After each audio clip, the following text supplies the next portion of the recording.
Hello and welcome to Car and Bike. My name is Shams and we are back with yet another new car. In fact, yet another new car in the ultra competitive subcompact SUV space. This is the all-new Kia Syros. Lots to tell you in this video today. We've got both the petrol and diesel models to sample. We'll talk about the drive, we'll talk about the comfort, the features, the safety and everything you want to know about this latest launch from the Korean car maker in India. But before we go any further, if you still haven't subscribed to Car and Bike, please do it right now. Also press the bell icon.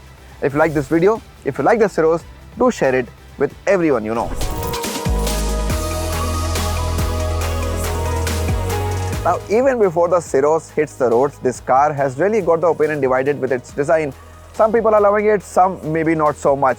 But what do I think about the car? I think it's a design that sort of grows on you. It's very different from all the cars we've seen from Kia in India till now, especially the Sonet and the Syros. Maybe a hint of EV9 in the entire silhouette, but this is different even when you look at other cars in the segment.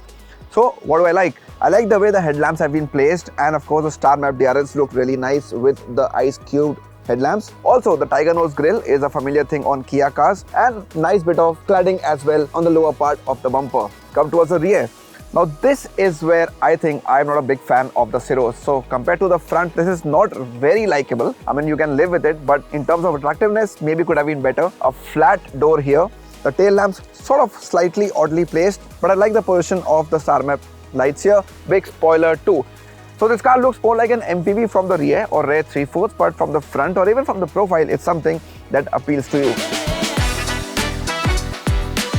Lots to tell you about the cabin of the Syros. This car is loaded with features. We're used to seeing some cars in the segment that get a lot of features, but this one just surpasses all of them. Although many of them are present only in this top HTX Plus trim. That includes your big 30-inch Trinity tri-screen display, one of which is a digital cluster.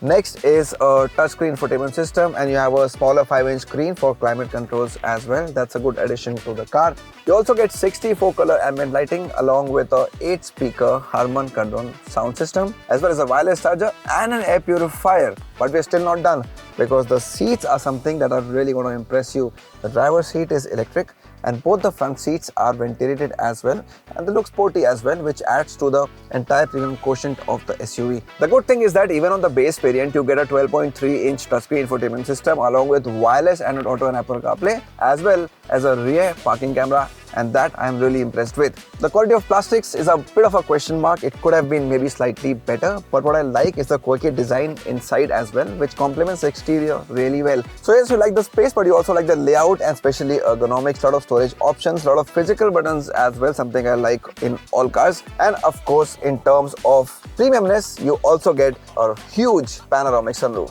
Now this is a big highlight on the Syros, the second row, and that is something that is really unexpected for a sub 4-meter car. Now look at the kind of leg space I'm getting and the headroom as well. I'm 6 feet tall and I'm really happy sitting on the second row of this SUV. Now there are some firsts for the segment that you get in the Syros. What are those? Well, you can recline the seats. You've seen that before in some cars, but this is like a much larger recline, so it gives you more comfort, and importantly, you can also slide the seats forward and back, and this is divided into a 60/40 format, which also adds to the practicality. That's not all. Look at this, sunshades on the second row in this segment, really cool. And you also get a ventilation function. Apart from that, what you're also given are rear AC vents along with 2 Type-C charging ports, which are standard, which means you also get them on the base variant of the SUV.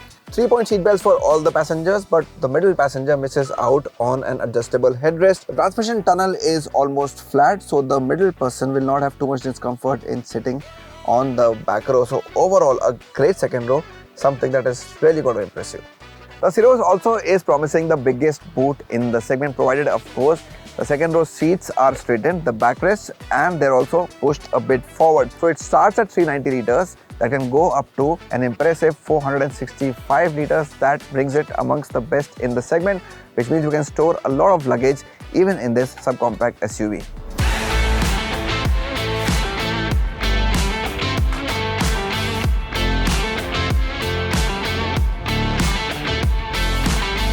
So finally, behind the wheel of the all-new Kia Syros, we've started with the petrol DCT. Now both the cars we have today come with automatic gearboxes. We're not able to drive the manual today. So for now, we'll tell you how the automatics perform on this car. And the first thing that you notice is that the driver's view is really commanding. You like that because the view is quite clear The pillars don't really obstruct your view, and on the front or on the rear, because of the missing center headrest on the second row, the rear view is also quite clear. However, if you have to adjust your seat height, even in this top variant, it's not electric, it is manual, and there is no steering adjustment for reach. It's only tilt and not telescopic, which is a bit of a letdown looking at the top variant, looking at a car which claims to have a whole lot of features and more. Now let's come to the heart of the matter, the 1-liter 3-cylinder turbo petrol engine, and this one has been doing its duty on the Sonet as well and has done it quite well. So there's good response, there's adequate power, there's good enough torque as well, and you like that. And the peak torque is available from 1500 RPM, which is a very impressive point to get all the torque that is available on the car. Add to that paddle shifts and your drive becomes even more sporty. Refinement levels are good too, and unless you press the throttle really hard, your cabin remains quite silent. The flat bottom steering wheel also feels quite premium, it's good to hold, and I particularly like the new placement of the drive mode and traction control switches, which are integrated well inside the steering wheel housing. Just makes it so much more convenient and ergonomic for the driver. Now another important bit is of course ride and handling, and that for me has been a mixed bag on the Syros. Been driving this car the whole day, and this turbo design sort of hampers a car that gives you perfect handling. So there is a bit of body roll here that you will experience, especially on roads which are not straight. And even while changing lanes at high speeds, you got to be a little mindful, especially if you have more occupants in the car, more so on the rear seat. Ride quality is good, that is something that impresses you, and the car is able to take on the bad patches of the road rather well. It's only when the bumps or potholes get really big and deep, then you feel a little unsettled. But in most situations and at all speeds, be it low speeds or high speeds, the Syros impresses with its ride quality. Another big thing, level 2 ADAS features. We haven't seen so many ADAS functions in any car in the segment till now, so this is a big step up when it comes to the Syros, and kudos to Kia for doing that. It definitely makes your drive a lot more safer. I've been trying a few features. You of course also have emergency braking, but features like lane keeping assist or smart cruise control really come in handy all the time, doesn't matter if you're driving in the city or on the highways. These features make your drive safer, more convenient, and you get that peace of mind.